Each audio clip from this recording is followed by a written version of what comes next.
লাখো শহীদের রক্তে কেনা দেশটি কারো বাপের না। 16ই জুলাই যেদিন ছাত্রদল ওপেন, আমাদের মাননীয় অভিভাবক জনাব তারেক রহমানের নির্দেশনায় বলা হয়েছিল, আর এক সেকেন্ড তোমরা অপেক্ষা করবে না, আগামীকাল আবারও প্রেস ব্রিফিং এর মাধ্যমে তোমাদের অবস্থান স্পষ্ট করো। বিগত 1.5 বছর যারা ক্ষমতায় ছিল, তারা শহীদ, যারা বীর শহীদদের পরিবারকেও ভিন্ন দৃষ্টিতে দেখেছে। আমি ধিক্কার জানাচ্ছি। যারা আহত হয়েছে তাদের বিষয়েও তারা শুধুমাত্র ভিন্ন মতাবলম্বী কিংবা তাদের অনুসারী কিংবা তাদের মনোপুত না হলেই তারা চিকিৎসা সুবিধা থেকে বঞ্চিত হয়েছে, করা হয়েছে। অত্যন্ত দুঃখজনক ঘটনা। এটি কখনোই জুলাই আগস্টের স্পিরিটের সাথে কখনোই কাম্য ছিল না, এটি কখনো প্রত্যাশিত ছিল না। প্রিয় উপস্থিতি, আমরা মনে করছি সেই দিনগুলোর কথা, যখন 1 জুলাই 2024 বৈষম্য বিরোধী ছাত্র আন্দোলনের ব্যানার সংগঠিত হলো, তারপর সেই দিনগুলোর কথা মনে পড়ছে।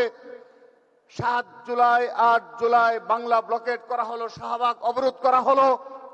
আমরা বাংলাদেশ জাতীয়তাবাদী ছাত্রদলের গর্বিত সাংগঠনিক অভিভাবক জনাব তারেক রহমানের একক নির্দেশনায় ছাত্রদল সবগুলো বিশ্ববিদ্যালয় ক্যাম্পাসে আমরা এই আন্দোলনের সম্মুখ সারিতে থেকে নেতৃত্ব দিয়েছি। আমি শ্রদ্ধা ভরে আমি স্মরণ করছি সেই দিনগুলোর কথা। বাংলা ব্লকের শেষ হওয়ার পরে সেই 12ই জুলাই, 14ই জুলাই, 15 জুলাই যখন অগ্রসর হচ্ছি, সে সময় ছাত্রদল ছাত্রলীগের চোখে চোখ রেখে, ফ্যাসিস্টদের চোখে চোখ রেখে বলেছিল, দেশটি কারো বাপের না।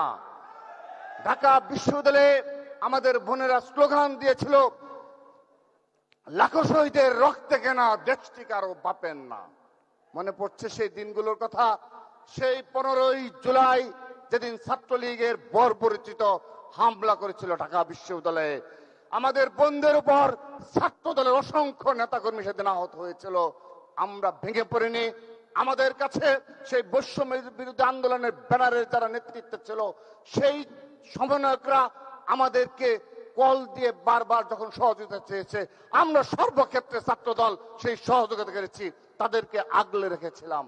মনে পড়ছে ঢাকা বিশ্ববিদ্যালয়ের ছাত্রদল সহ আশপাশের সকল শিক্ষা প্রতিষ্ঠান নেতৃবৃন্দ সেই ভয়ঙ্কর 15ই জুলাই সেই ছাত্রলীগের নৃশংস হামলার পর শহীদুল্লাহ হল সহ কার্জন হলের যে 3টি হল রয়েছে, সেই হলগুলো আমরা ছাত্রলীগ হাত থেকে দখল নিয়েছিলাম। সেখানে রাত 8টা পর্যন্ত মৃত্যুকে উপেক্ষা করে ছাত্রদলের অসংখ্য নেতাকর্মী সেখানে অবস্থান নিয়েছিল।